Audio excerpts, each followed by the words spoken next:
intensidade. E uma coisa é certa, em condições de combate, onde as decisões, muitas vezes, são menos sustentadas na melhor evidência e são muito empurradas pela percepção, olá Pedro, pela percepção e até pela pressão da opinião pública. Deixem-me que, a propósito disso, faça algumas notas sobre, por exemplo, como tudo isto começou.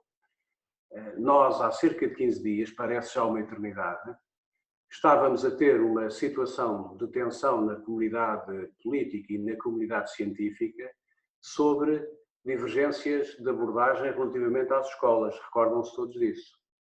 E havia até, aparentemente, um grupo de personalidades que integravam e integram o Conselho Nacional de Saúde Pública, que seguramente por razões bem fundadas, se preparavam para recomendar ao Governo a não o encerramento das escolas e para uma abordagem caso a caso. Daí até cá passou muito tempo. Eu não concordo nada com a opinião que foi emitida pela professora Cláudia e concordo tudo com a opinião do professor Jaime Nina.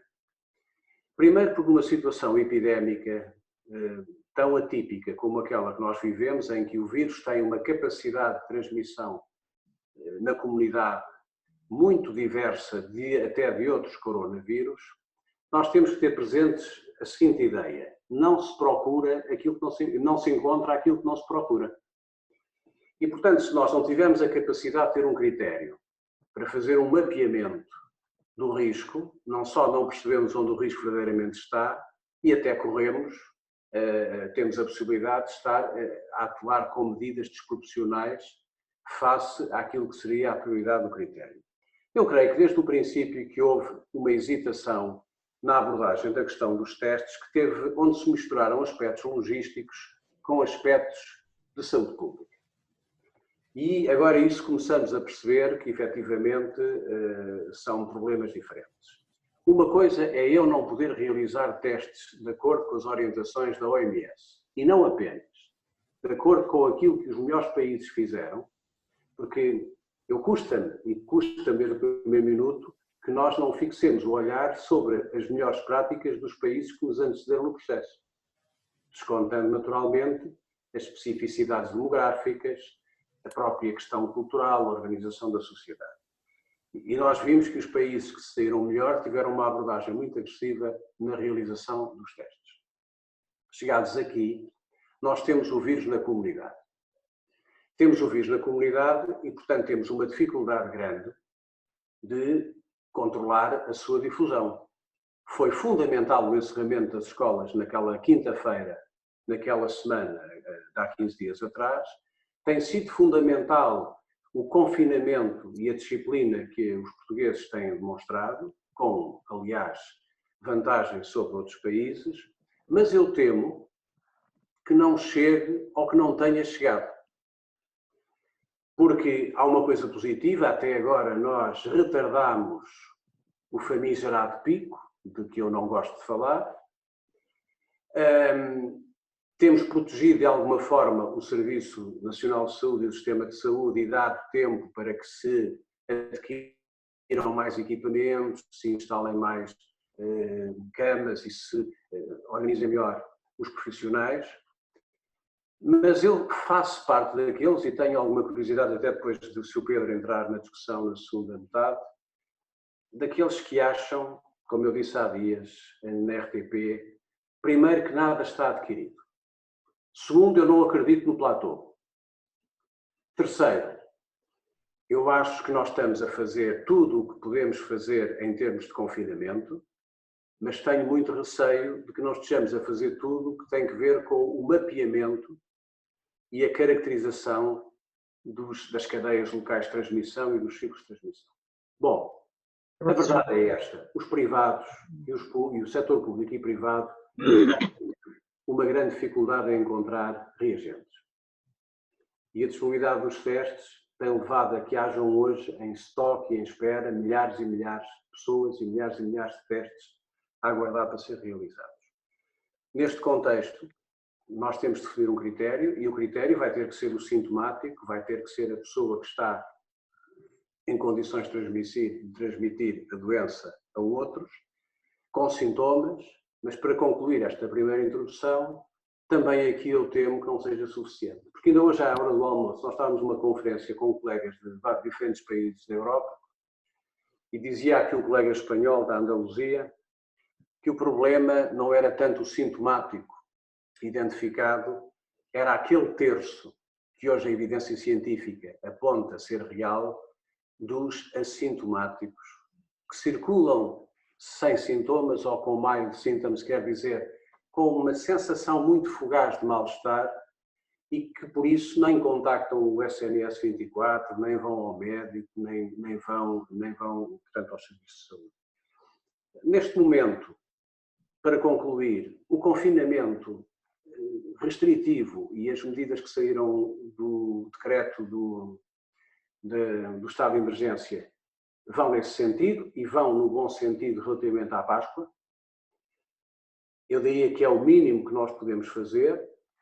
Relativamente aos testes, temos que ser muito criteriosos, mas não estamos a fazer os testes que devíamos fazer e, portanto, os números que existem hoje, os 9.000 e poucos, não são, do meu ponto de vista, não têm uma relação com a verdade, na justa medida em que nós hoje, pelos diferentes cálculos que temos, e toda a gente tem modelos, todas as universidades estão a desenvolver modelos, todos os grupos de investigadores têm modelos, nós teremos na comunidade qualquer coisa já como 15 a 25, 30 mil pessoas infectadas, que não estão apanhadas, digamos, no filtro dos testes. A grande preocupação que eu queria deixar aqui para partilhar convosco para o debate na segunda parte é aquilo a que as pessoas chamam a bomba relógio. E o que é a bomba relógio?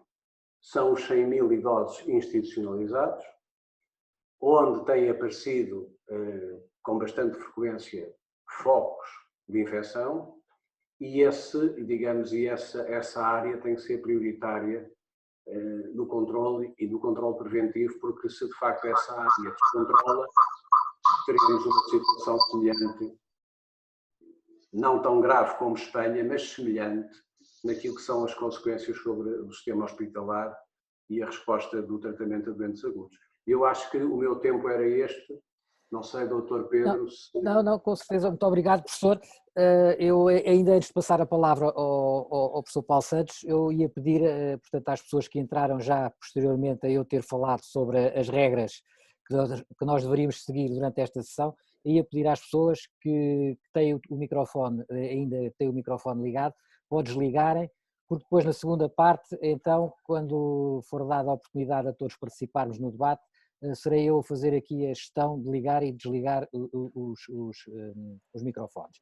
Eu passaria então agora a palavra ao professor Paulo Santos, para que também, no fundo, nos desse a sua opinião sobre este assunto e até falando um bocadinho, aproveitando um pouco daquilo que já foi dito e já percebemos que a posição do professor Alberto é de que devemos testar cada vez mais, não é?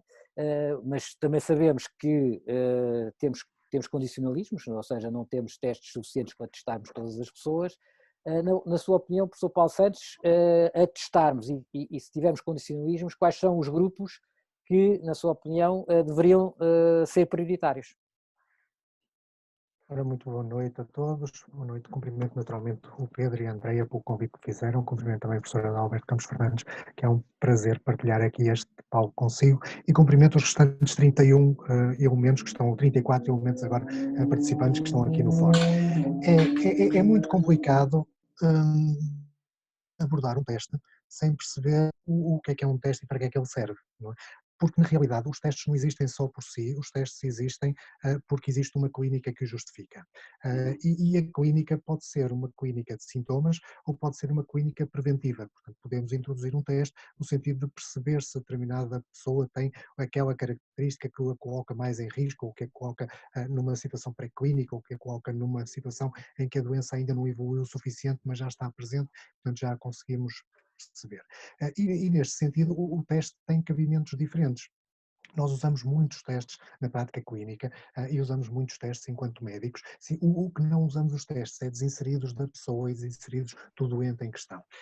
Portanto, para percebermos porque é que temos este teste e porque é que usamos este teste, nós temos que ir um bocadinho atrás. O professor Alberto falava há 15 dias atrás, assim, mas esta infecção começa há 3 meses atrás, ou é no dia 31 de dezembro, que as autoridades chinesas reportam à Organização Mundial de Saúde a existência de uma pneumonia atípica por um micro-organismo desconhecido que ainda não estava completamente elucidado, mas que parecia ser da família dos coronavírus.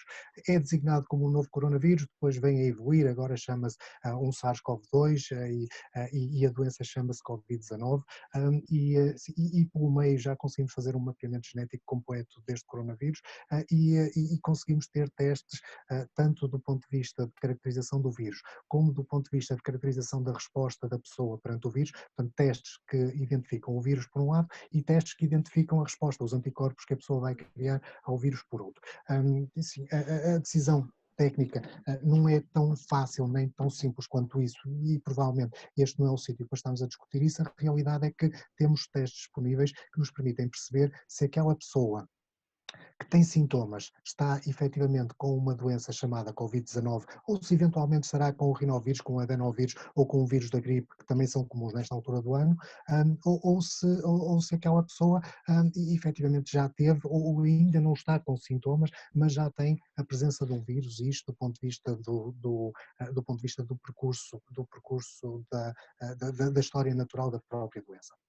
Nesse sentido, sim, vamos utilizar o teste de acordo com as especificações que nós queremos. Se nós queremos fazer diagnóstico, pois naturalmente vamos esperar que haja critérios de diagnóstico e vamos aplicar o teste. Se nós queremos fazer prevenção, vamos esperar que haja critérios para prevenção e vamos aplicar o teste. E é basicamente isso que as diferentes opiniões se vão, enfim, aparentemente divergindo, quando efetivamente estão a falar é de coisas diferentes. Quando nos dizem vamos testar toda a gente no país e vamos testar toda a gente que tenha de alguma forma contacto, quer dizer, nós neste momento temos 9.000 e qualquer coisa casos no país. E provavelmente teremos qualquer coisa como 3 a 4 vezes mais do que isto nas múltiplas projeções que vão aí aparecendo. Sim, na realidade, e depois temos uma pressão social enorme à volta do vírus e, portanto, neste momento, quem espirrar no meio da rua, alguém vai dizer isso é um Covid. E a própria pessoa vai aperceber-se que eventualmente poderá estar perante um dos sintomas que define a doença. E, portanto, esta preocupação social, pois naturalmente leva a que a pessoa queira um diagnóstico. E esse diagnóstico tem, naturalmente, direito a ele. E a única forma que nós, enquanto profissionais de saúde, temos de dizer à pessoa é ou não é Covid, é de facto fazer ou não fazer, é de facto fazer o teste e ele ser positivo ou ser negativo. Não há outra forma de o fazer. Assim, há 3 meses atrás, quando isto começou, não se punha este problema, porque na realidade, e vão-me permitir aqui só passar, eu penso que é este. Na, na realidade, quando nós olhamos, e olhamos aqui até meados de fevereiro, quando nós olhamos para esta evolução, isto não era um problema europeu e, portanto, nós andávamos aqui felizes e contentes a contar anedotas uns aos outros e andávamos aqui todos satisfeitos a dizer que tínhamos sobrevivido ao pico dos chineses e, portanto, os chineses já estavam em diminuição, independentemente da fiabilidade que nós possamos ter em relação aos números aos números oficiais que foram divulgados do outro lado do mundo, mas tínhamos resistido. O problema é a partir aqui de 20 e tal de fevereiro, quando isto de facto começa a subir na Europa, e quando nós começamos a ter transmissão interna dentro da Europa, e quando começamos a ter muitos casos dentro da Europa, e depois mais tarde também em relação aos americanos, exatamente a mesma coisa, e que nos leva para esta evolução no espaço europeu, que aqui parece estar a querer, de alguma forma, o tal platô que falava, enfim, assim, alguma estabilização em termos do número de novos casos, que é o que está aqui em causa, que nos traz aqui e isto é um gráfico que nos mostra a partir do 10º caso diagnosticado. O 10º caso diagnosticado é apenas uma assunção de investigação. O 10º caso diagnosticado aparece porque há uma heterogeneidade enorme em relação aos primeiros casos. Itália teve 3 casos no dia 21 ou 22 de fevereiro e depois andou durante uma quantidade enorme de tempo sem fazer diagnóstico absolutamente nenhum, até que aquilo disparou de uma forma exponencial, como sabemos. E portanto, o pôr aqui estes 10 casos foi apenas uma assunção de criar alguma homogeneidade no início do gráfico. Mas depois nos leva, e o nosso gráfico parecia estar acima dos outros. Sim, na realidade eu acho que nós estivemos mais atentos nesta fase e estivemos a fazer mais diagnósticos. E eu gostava muito de pensar que este aplanar da curva que aparece neste momento significa que assim, estas medidas que foram introduzidas mais ou menos por aqui, portanto há cerca de 15 dias atrás, que estas medidas estão de facto a dar resultado e estão a conseguir equilibrar ou de alguma forma diminuir este pico que está a acontecer. Sim, temos neste momento 9.000 e tal casos que se distribuem, enfim, tem-se continuado a distribuir por aqui, 240 internados em cuidados intensivos, 209 pessoas que já faleceram e que com uma resposta que tem sido baseada no modelo da Direção-Geral de Saúde e o modelo para a epidemia. Começa por ser uma orientação com base nos casos suspeitos descritos por critério clínico e por critério epidemiológico, portanto, basicamente só íamos estudar os casos suspeitos e, portanto, só íamos fazer o teste aos casos suspeitos e aqueles que eram suspeitos eram aqueles que tinham clínica e que tinham um contacto com Covid positivo. Estávamos em fevereiro e, na altura, ainda não havia nenhum caso em Portugal. O primeiro caso é dia 2 de março, que é divulgado no dia 2 de março de 2020.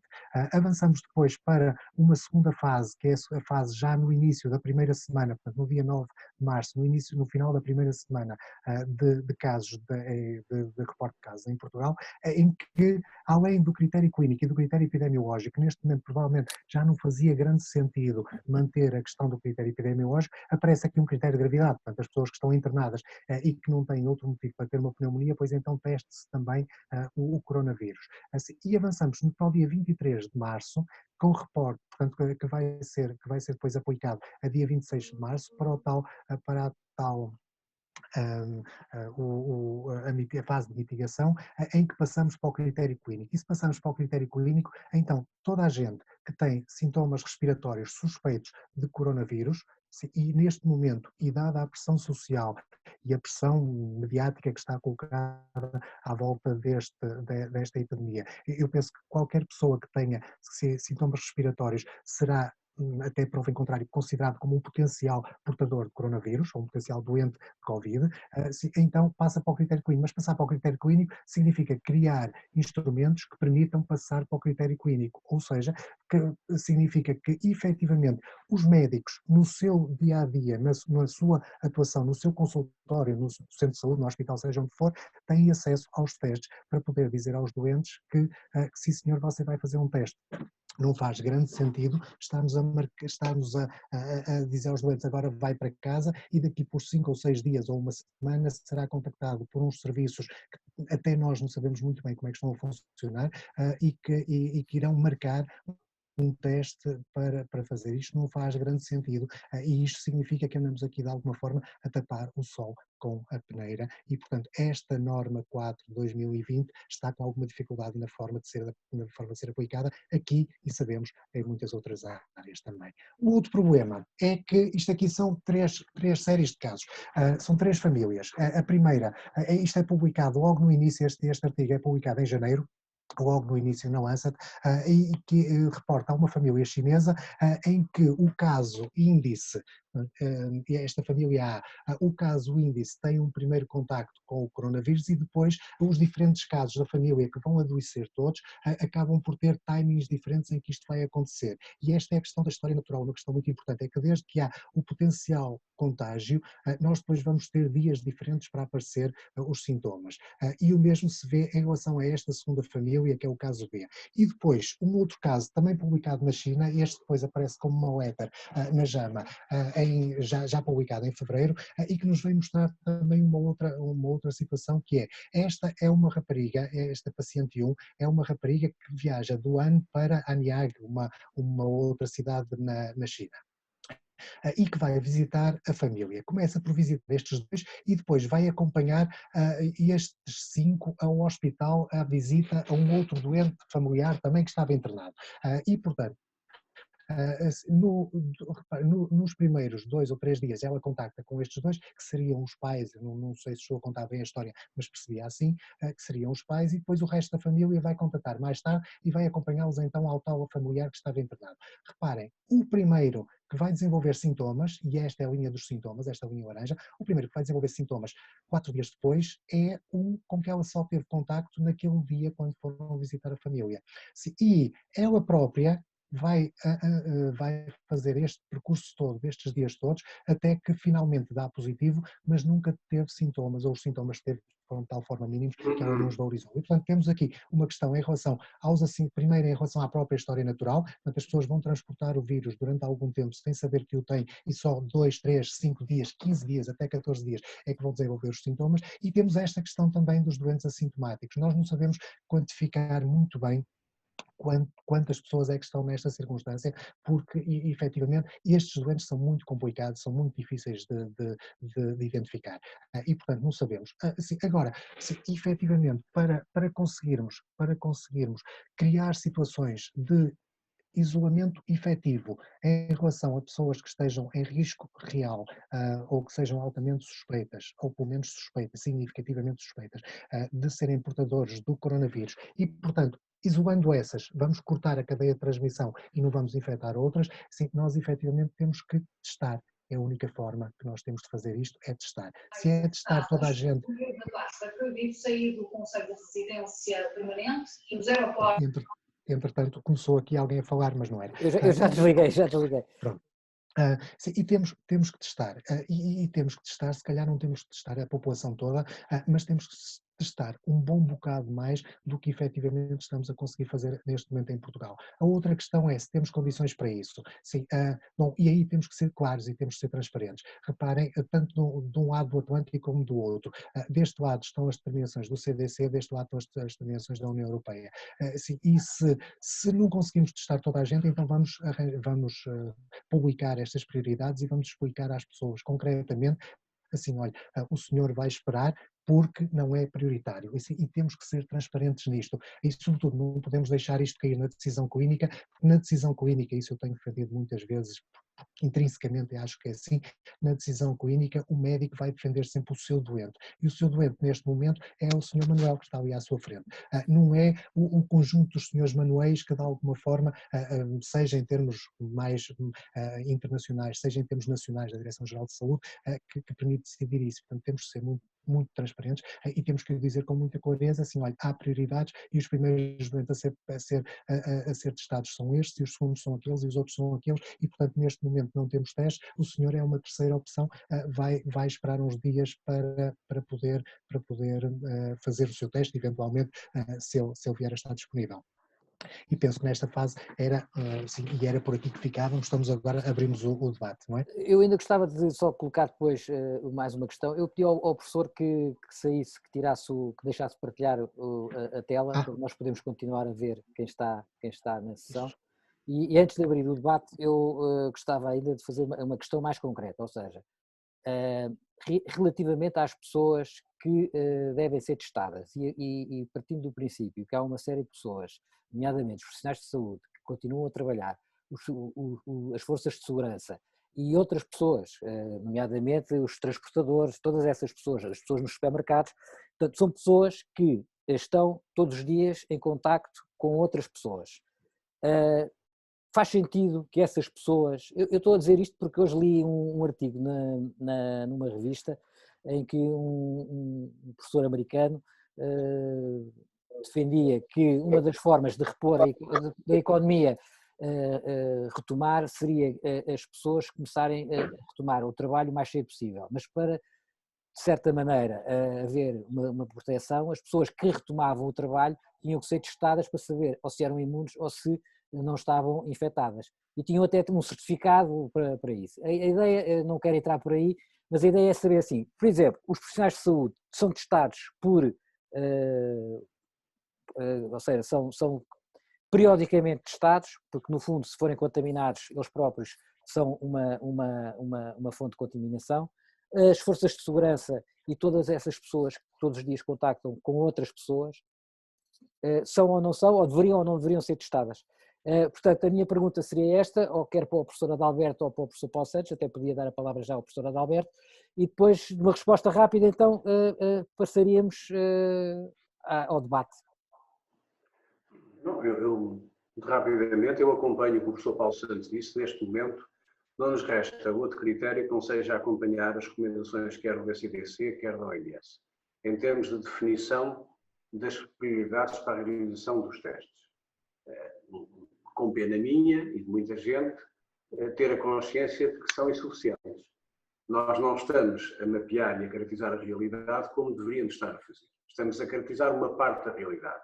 E, portanto, estamos a correr o risco de não controlar quer cadeias locais, quer cadeias, digamos, regionais, quer focos que poderiam ser, digamos, controlados de uma forma mais eficaz e, portanto, eu tenho tido esta ideia e mantenho-a de que é muito prematura a curva que o professor Paulo Santos apresentou há bocadinho, que eu, aliás, depois no debate, talvez fosse bom ele voltar a mostrá-la. A curva que ele apresenta, ao dia de hoje, mostra Portugal não é como um país que está paralelo em trajetória a Espanha e a Itália e está muito acima dos outros todos que sempre estiveram abaixo de nós. Isto não é, vamos lá ver, não é desvalorizar a tendência de uma variação incremental diária que aparentemente está contida. Mas a minha pergunta é, nós temos todos a certeza que a variação diária que estamos a ter de casos suspeitos versus casos confirmados é rigorosamente aquela que os reportes diários nos estão a dar?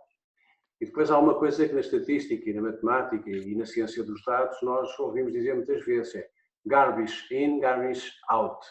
Se nós metemos maus dados, não é, na máquina de produzir informação, geramos um péssimo conhecimento. E é isto que eu gostava de deixar para o debate, não tendo nenhuma certeza, mas acompanhando o que o professor Paulo Santos disse, que neste momento, com os meios que temos, com a capacidade de testagem que temos no país, não podemos seguir outro caminho que não seja o do critério que foi apresentado ali naquele slide anterior, que no fundo é o critério do SCDC e o critério da OMS. Muito obrigado, professor. Eu agora gostaria então de, como há muitas pessoas que entraram já depois de eu também ter falado sobre as regras de participação, eu gostava de recordar então como é que nós vamos gerir aqui, digamos, esta segunda parte e a participação de todos nós e daqueles que desejarem participar. Portanto, em vez de estarmos a intervir tipo random e, portanto, criar aqui uma certa confusão, o método vai ser o seguinte. Portanto, quem quiser intervir vai aqui à barra que está no inferior do ecrã e clica na função bate-papo ou na função chat, depende da versão, e escreve a palavra falar. Ao fazer isso, aparece-me aqui a mim, aparece-me que essa pessoa fica a saber quem é que quer falar e a partir daí eu vou gerindo esta lista pela ordem de inscrições e vou dando a palavra, ativando e depois desativando o respectivo microfone. Peço mais uma vez às pessoas que não demorem muito tempo, que falámos no início de 2 minutos para cada pessoa, para termos todos tempo de participar e que fiquemos, que não saiamos do tema que é o tema deste debate, que é o tema dos testes. Ou seja, eu sei que há muitas outras coisas relacionadas com a Covid-19 que são interessantes e que todos nós gostaríamos de falar, mas isso fica para outras sessões. Por exemplo, para a semana já temos uma nova sessão e até podem dar sugestões de temas que gostassem de ver abordados. Portanto, a partir deste momento, quem quiser intervir, por favor, escreva que quer falar, escreva-se falar e eu irei dar a... Dr. Carlos Carvalho, vou-lhe dar a palavra, deixe-me só ver. Já tem, espera aí, não tem, ainda não tem. Tem que ativar o seu microfone, parece-me. Dr. Carlos Carvalho, tem que ativar o seu microfone. E agora já me está a ouvir? Já estamos a ouvir. Ok. Tentar ser o mais rápido possível. Muito boa noite a todos. dar uma perspectiva, portanto, mais prática daquilo que nós temos sentido no terreno, com uma ou duas questões, e perdoem-me às vezes algum desconhecimento, até porque a minha formação está muito longe de ser na área da saúde.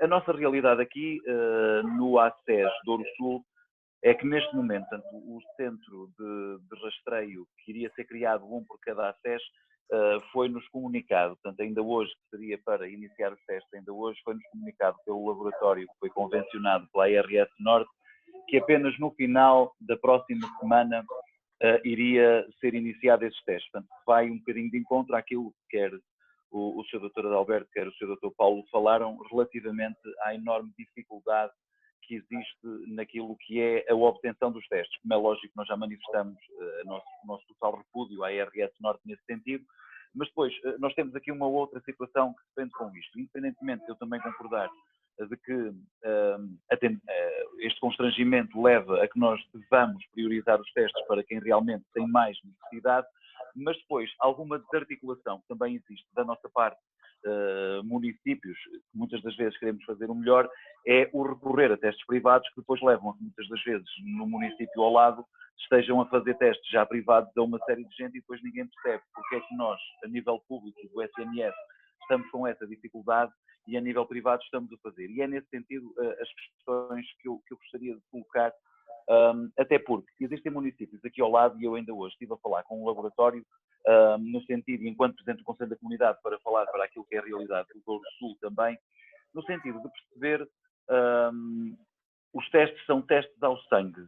Qual a diferença, e perdoem-me esta minha ignorância, relativamente à fiabilidade dos testes de sangue e os testes por amostra de nariz e garganta, que é aquilo que eu entendo que deve estar a ser feito nos laboratórios convencionados. Qual a diferença de fiabilidade entre uma coisa e a outra? Até para nós também percebermos se realmente tem interesse e é importante nós testarmos dessa forma. E a outra questão é, dentro daquilo que é o vosso conhecimento clínico, de testarmos todos os idosos das IPSS, independentemente de haver a tal questão que ainda há pouco falavam, de poder haver os tais falsos negativos, e há pouco pareceu-me que ainda no paciente 1, o Dr. Paulo mostrou, havia um teste negativo primeiro e depois era positivo, portanto, e à partida já existiria a infecção, ou pelo menos a presença do vírus. Independentemente de poder acontecer isto, a opinião, se realmente é importante que nós testemos todos os idosos e todos os funcionários das IPSS, no fundo, para tentar minimizar a tal bomba relógio que há pouco se falava de termos os idosos, principalmente em realidades como aquela que eu represento, que estão extremamente envelhecidas. Apenas depois uma questão, o Sr. Dr. Adalberto tinha falado que os números não são os corretos, portanto, mas aqui a minha dúvida também neste sentido. Entendem que eventualmente nos outros países com os quais nós nos estamos a comparar, nos mesmos períodos, não haveria também a mesma dificuldade em testar? Portanto, provavelmente também aquilo que são os números que eles apresentam também podem não ser exatamente os corretos, porque a dificuldade que nós hoje temos em testar e em alargar este universo de testes poderá também ter acontecido no outro lado. Portanto, no fundo, eram estas as dúvidas, principalmente relativamente à questão dos testes de sangue, que são aqueles que os laboratórios privados neste momento estão a fazer aqui em municípios bem perto, perceber qual a fiabilidade deles e se realmente é importante nós com eles avançarmos. Muito obrigado e muito boa noite e força para todos. Obrigado pela sua intervenção, Dr. Carlos Carvalho. É assim, eu não tenho aqui mais ninguém inscrito para falar, portanto, pelo menos eu não vejo aqui. Se alguém quiser falar, por favor, ative o seu microfone. De qualquer maneira, eu pergunto se o professor Adalberto ou o professor Paulo Santos querem responder aqui às dúvidas do Dr. Carlos Carvalho. Eu posso responder à questão dos números e talvez o professor Paulo depois possa complementar a perspectiva da diferença entre o teste sanguíneo e a questão da colheita por Zé Tola e até os falsos negativos que andam por aí, etc. Bom, a questão dos números, eu não disse que os números que estavam errados ou que não têm qualidade. O que eu digo é que está a acontecer em Portugal também o que aconteceu em Itália e o que aconteceu em Espanha e até em França. Porque há vários aspectos. Há o aspecto da logística do cálculo. As nossas estruturas não estão preparadas para lidar de um dia para o outro com uma pressão onde aquilo que vem do terreno é multifonte, é multivariado. Nós não temos, infelizmente ainda, sistemas de recolha e armazenamento e tratamento de dados muito eficientes e, portanto, o próprio SINAV, que é um bom instrumento em velocidade de cruzeiro para a notificação de doenças, digamos, de declaração obrigatória, notificação obrigatória, é uma ferramenta que, em situação de crise, se torna muito pesada. E o que acontece é que os médicos clínicos se queixam de que, para fazer a notificação no SINAV, são 15 minutos, 20 minutos, porque o processo não está feito para notificar todos os dias 5, 6, 7 doentes. Portanto, há aqui aspectos que são de logística. Portugal não é muito diferente de outros países. Aliás, até acho que, em alguns aspectos, um dos fatores que está a contribuir para o nosso bom desempenho até hoje é a qualidade do sistema de saúde no seu conjunto. Melhor que o italiano e, em alguns aspectos, melhor que o espanhol. Mas há aqui uma questão sensível, que é a gestão das expectativas para a comunidade, que pode induzir comportamentos e percepções erradas. Quer dizer, se a curva que nós estamos a projetar, que ao dia de hoje fala em 9.000 e poucos casos suspeitos, enfim, todos nós temos modelos, o Pedro também terá o dele, eu posso confessar que os nossos modelos ao dia de hoje, nós estávamos à espera já de um número próximo de 11.000. Essa ideia de uma progressão lenta e também, digamos, de um aparente controle da progressão da epidemia pode suscitar na comunidade e nos cidadãos um menor rigor no comportamento e até uma percepção de que nós vamos ganhar isto muito facilmente, sem grandes dificuldades e não vamos ter nenhuma crise. Eu preferiria que o delta, ou seja, que a divergência entre a curva declarada oficialmente diariamente dos casos suspeitos e aquilo que é a certeza que nós temos dos casos suspeitos reais na comunidade fosse mais estreita e que se aproximasse mais da realidade. Mas isso depois, voltaremos à questão dos testes, devem ser todos eles apenas sistemáticos, deve não haver uma testagem aleatória para perceber a dimensão do problema. Isso é uma questão já de ordem técnica que eu deixava também para o professor Paulo Santos. Nós temos que rapidamente evoluir para um patamar em que a proximidade entre a curva diária de suspeitos é muito grande com a realidade. Para isso, os testes serão essenciais porque são testes que têm aqui um intuito, têm uma dimensão muito maior de saúde pública do que clínica individual, porque aqui o professor Paulo Santos falava bem da decisão clínica de realizar um teste, que é uma decisão clínica que se aplica a um doente em concreto.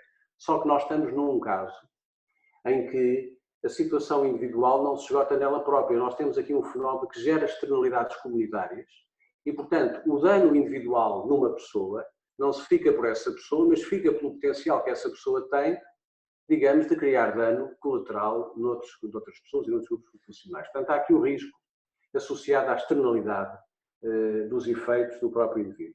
Portanto, nós temos que, para já, manter uma elevada prudência. Hoje foi muito importante, o Sr. Presidente da República hoje, não sei se tiveram atenção, mas o Sr. Presidente da República hoje fez uma intervenção que eu considero muito pedagógica e disse que era provável que daqui por 15 dias nós tivéssemos acima dos 30.000 casos. Foi a primeira vez que isso foi dito por ele e ele tem uma audição que nós não temos, mas que, do meu ponto de vista, é fundamental para a gestão de expectativas.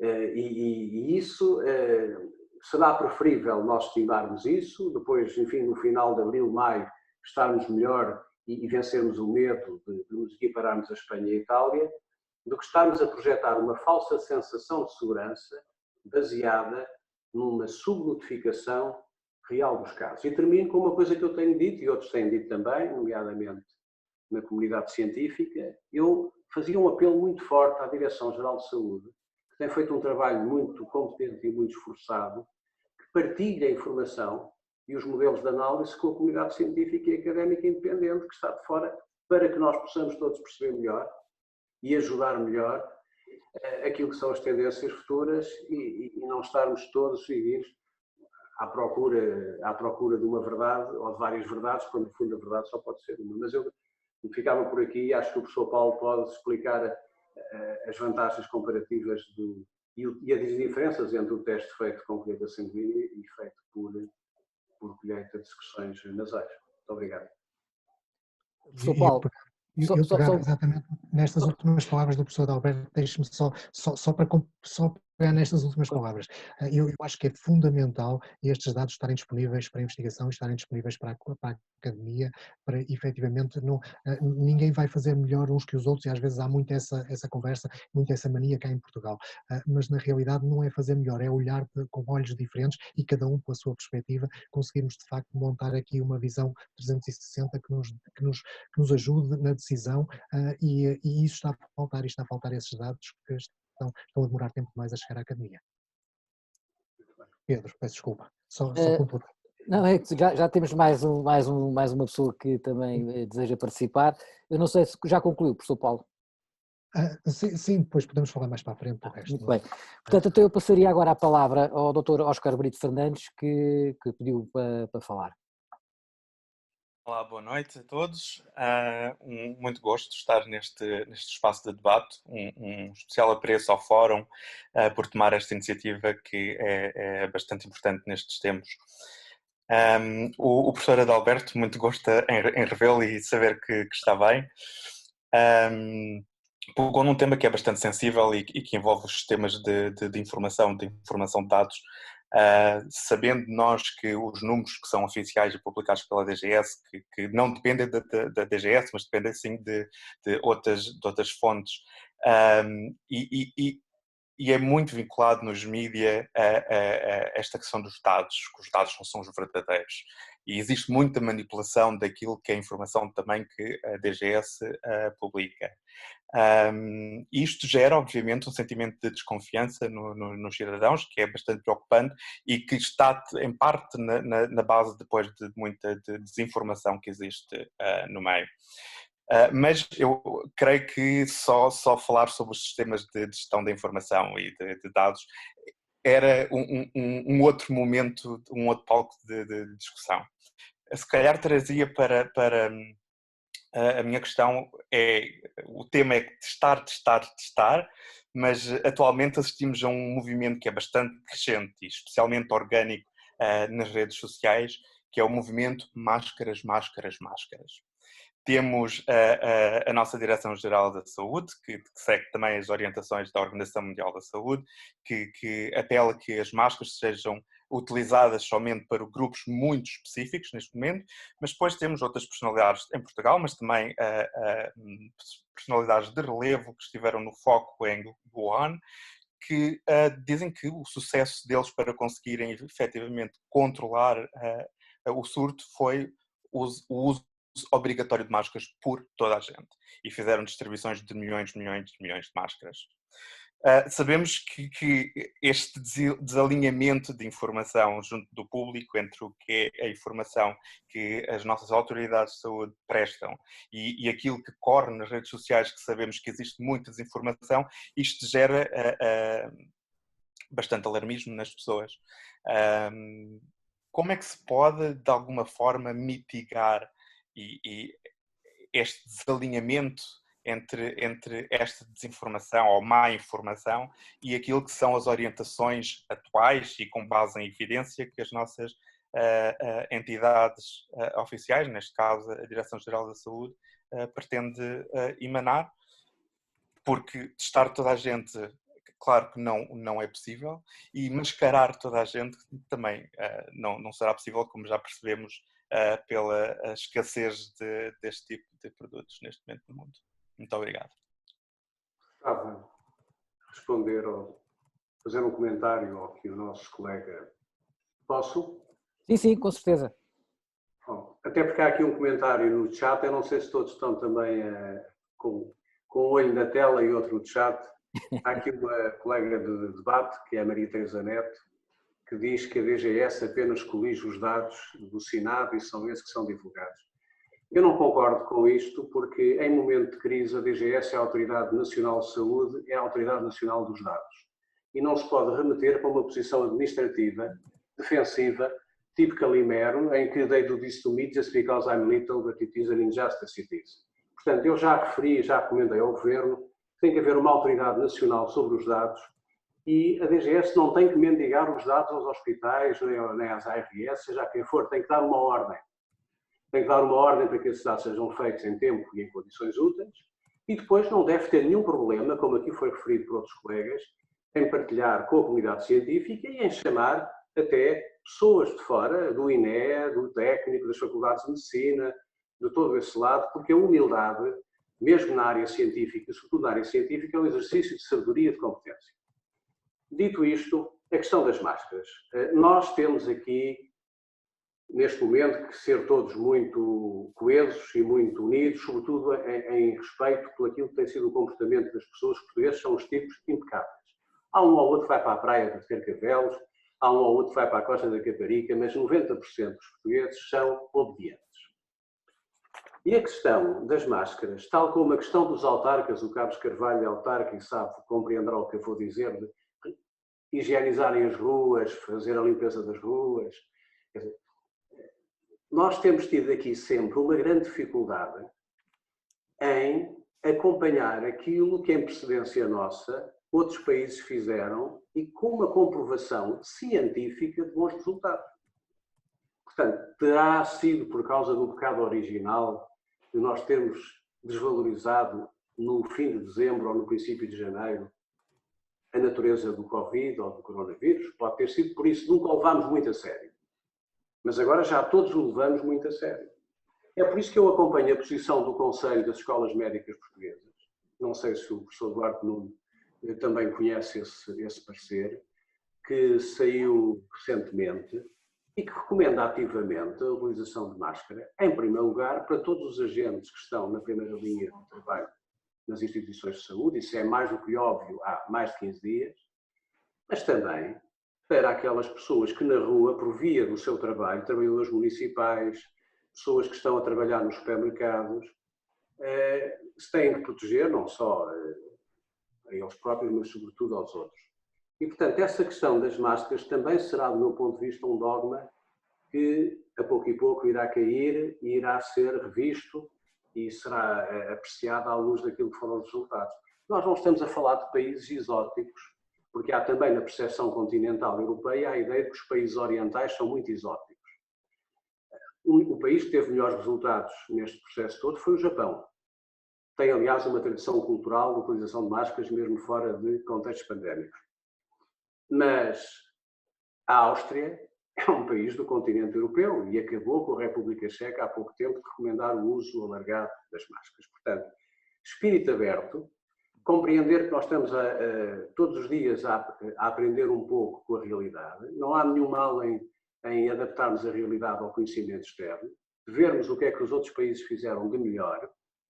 E em relação aos dados, acho que não pode ser uma questão, porque eu defendo que a última coisa que pode acontecer em Portugal é a Autoridade Nacional de Saúde gerar alguma desconfiança ou algum desconforto, porque ela é a reserva crítica da nossa confiança. Nós temos de defender a DGS, temos de defender a Diretora-Geral da DGS, da Direção-Geral de Saúde, e a sua estrutura técnica.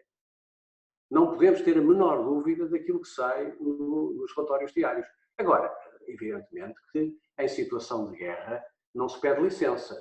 Em situação de guerra exige-se e tem que haver uma voz de comando forte para quem tem que reportar, reporta, nas melhores condições, e tem que se dar condições a quem tem que reportar para reportar, porque podemos andar aqui a ser induzidos, até os decisores políticos, a serem induzidos numa ideia que depois possa, no final do dia, não ser exatamente a ideia que foi transmitida ao decisor político final. Muito obrigado. Obrigado, professor Adalberto. Nós temos mais uma pessoa que deseja participar, que é o Dr. Domingos Nascimento. Eu, de qualquer forma, antes de lhe passar a palavra, quero recordar que neste momento temos no máximo 15 minutos para concluirmos. Daqui a 15 minutos, portanto, acaba aqui o nosso tempo. Portanto, eu passaria a palavra ao Dr. Domingos Nascimento, que eu vou tentar ligar-lhe o seu microfone, ou então pode o senhor tentar fazê-lo. Deixa-me cá ver.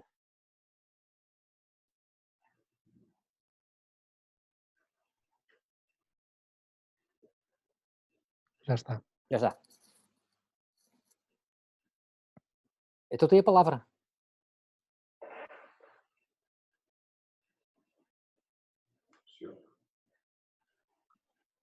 Não, ou seja, o seu microfone está ligado, mas deve ter qualquer problema e não está a conseguir falar. De qualquer maneira,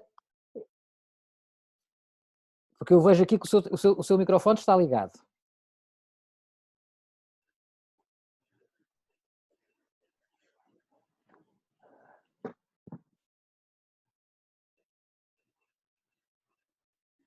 Bom, de qualquer maneira, uma vez que não conseguimos ouvi-lo, eu vou aproveitar, e eu tinha aqui um pedido do Dr. Carlos Carvalho, no sentido de que o esclarecessem melhor sobre a eficácia dos tais testes sanguíneos ou não sanguíneos, e que, pelos vistos, não se considerou esclarecido. Eu não sei se o professor Paulo Se me deixarem se então lembra, agora... se lembra da questão. A questão é interessante. É assim, os testes de detecção direta do vírus são mais rápidos e dão-nos resultados mais rapidamente, mas são mais sujeitos a erro, e esse é um dos problemas dos falsos negativos que aí andam. É que exigem uma técnica de recolha das secreções respiratórias, seja ao nível nasal, seja ao nível da expectoração. Existe uma técnica de recolha, exige uma técnica de recolha que nem sempre é tão fácil de fazer quanto isso, e exige alguma colaboração também dos doentes, que nem sempre é fácil de obter. Os testes sanguíneos são muito mais fáceis, só que são lentos, e são lentos no sentido em que nós vamos precisar que haja uma resposta do nosso sistema imunológico para depois conseguirmos detectar os anticorpos, e essa resposta ainda demora uns dias a acontecer, e portanto é um teste que nós usamos muito frequentemente na clínica, a propósito de muitas outras infecções. Em muitas infecções nem sequer temos outro teste disponível, é este que utilizamos. Agora, aqui nós precisamos de um bocadinho mais de rapidez, e a rapidez aqui faz diferença.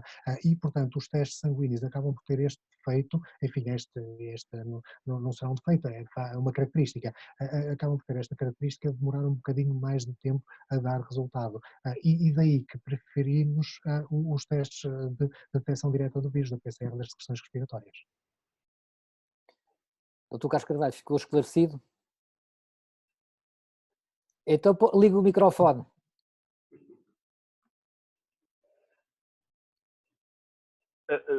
Obrigado. Sim, esclarecido, então, mas apenas uma pequena dúvida. Segundo aquilo que percebi bem, nós precisamos, antes de ter o vírus mais tempo no organismo para realmente o teste reagir positivamente. Ou seja, pode na mesma acontecer nós termos o vírus no organismo, mas ainda não o tempo suficiente para um teste de sangue poder dar negativo. É isso? Percebi bem?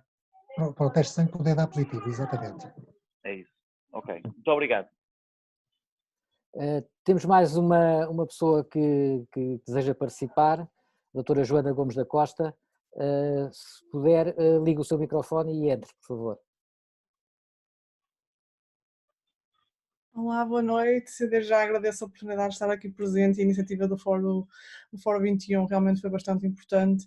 A minha questão vai no sentido de perceber se depois disto tudo estar mais calmo ou mais brando, se há alguma perspectiva de efetivarem testes de anticorpos, portanto a grupos que efetivamente já estão imunizados, e tentar perceber se junto da comunidade poderão haver indivíduos que efetivamente não apresentaram sintomas, ou os sintomas foram bastante ligeiros e não se propuseram a teste, ou nem sequer foram testados por aí, em períodos anteriores ao primeiro caso. Se existe alguma perspectiva no sentido de testar para possíveis imunidades? Obrigada. Essa é uma pergunta que ainda está em aberto, e a pergunta tem duas vertentes. Por um lado, é assim, percebermos exatamente quais foram os assintomáticos e quantos foram os assintomáticos, e no fundo qual é a taxa de acerto da clínica em relação à infecção, em relação à doença. Isto é muito comum. Quando nós temos uma gripe, uma parte significativa da população não vai ter sintomas absolutamente nenhuns, apesar de ter contacto com o vírus da gripe, e com muitos outros vírus isto acontece, e com bactérias também.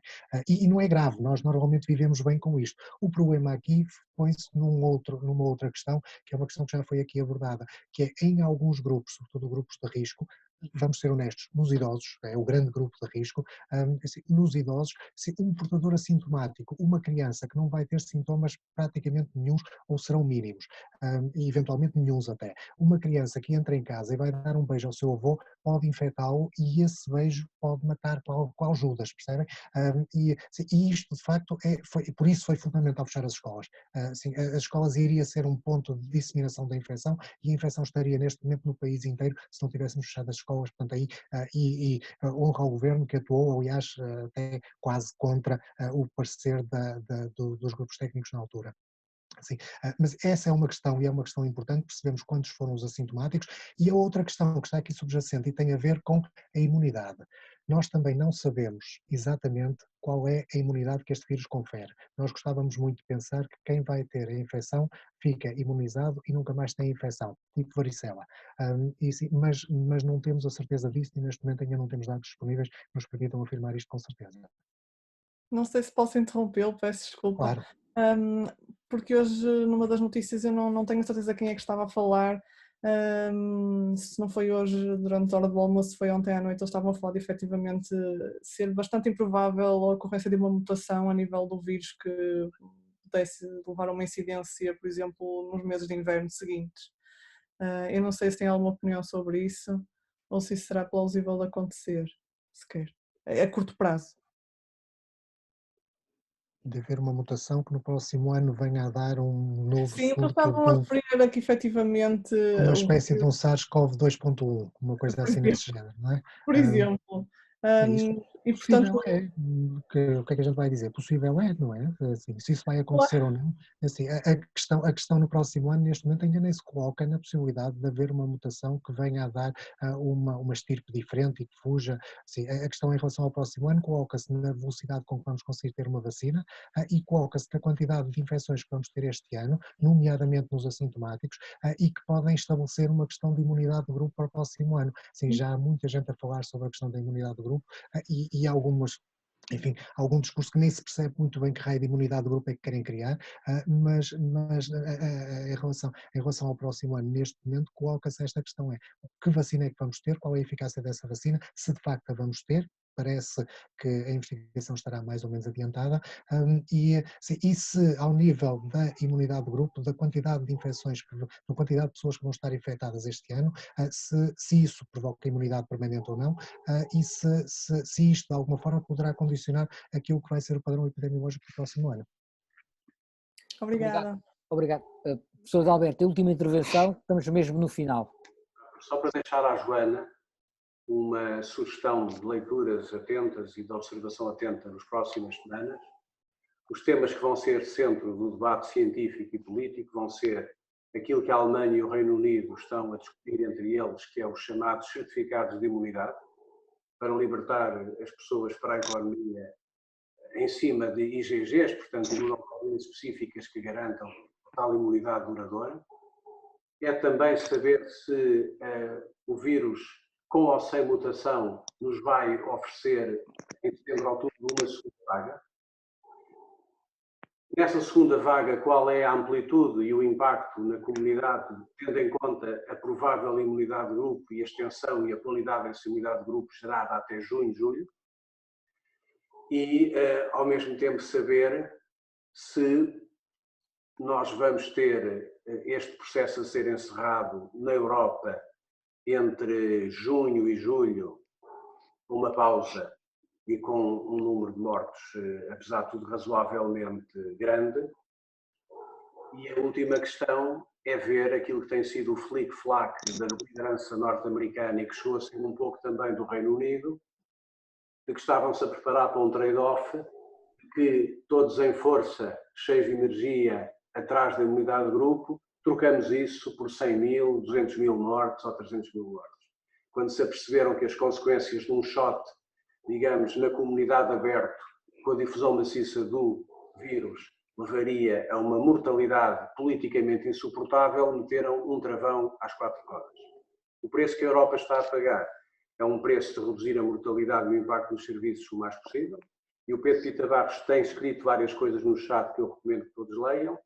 Nós, por exemplo, do ponto de vista da abordagem técnica, científica e estatística, devíamos estar a copiar o que os alemães estão a fazer. Os alemães estão a fazer bem, claro, país rico, com belíssimas estruturas de saúde, com disciplina cívica. O que é facto é que eles estão a sair-se bem. No conjunto dos países grandes é o que está a sair melhor. E em relação ao resto, a vacina, nós sabemos que antes do primeiro trimestre de 2021 provavelmente não existirá, poderá existir um aprofundamento ou aprimoramento de um antirretroviral ou dois, que neste momento estão em avaliação em centros, em núcleos multicêntricos por todo o mundo, e poderá, numa segunda vaga, digamos, mitigar o impacto das condições mais graves. Mas, neste momento, eu acho que fazer apostas mesmo só no Totobola, que eu não sei se ainda existe, porque muito daquilo que a gente pode fazer, eu há 2 dias na RTP disse uma coisa que depois me apercebi que toda a gente se riu imenso, usei a expressão Totopico, porque não havia cão nem gato em Portugal que não arriscasse uma data para o pico, quando, na reunião dos políticos com o Sr. Presidente da República, foi assumido pelos técnicos da DGS que o pico é quando o homem quiser. Até já podia ter acontecido. O melhor é nós olharmos para isto com muita serenidade e com pouca especulação e ter alguma confiança que vamos passar por isto sem grande sofrimento. Professor Adalberto, muito obrigado. Eu quero agradecer em especial ao professor Adalberto e ao professor Paulo Santos por terem sido os dinamizadores, no fundo, desta reunião, e agradecer a todos os participantes e também informá-los que na próxima quinta-feira, à mesma hora, nós vamos ter aqui uma outra sessão.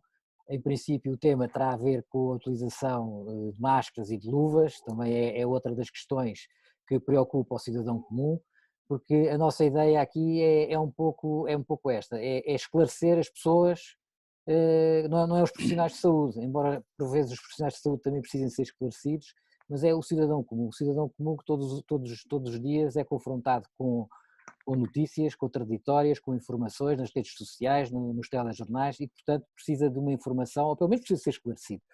E, portanto, com esta informação eu despeço-me e agradeço uma vez mais a vossa participação e acredito que nós vamos realmente ultrapassar esta situação, obviamente com algumas baixas, mas acredito também que o civismo que nós, o povo português, tem demonstrado e até a forma como tem sido conduzido, digamos, todo este processo, leva-me a acreditar que a nossa situação será com certeza diferente daquela dos nossos vizinhos aqui ao lado. Boa noite a todos, muito obrigado, e eu agora vou desligar e vou encerrar a reunião. Muito obrigado. Obrigado. Boa noite. Boa noite.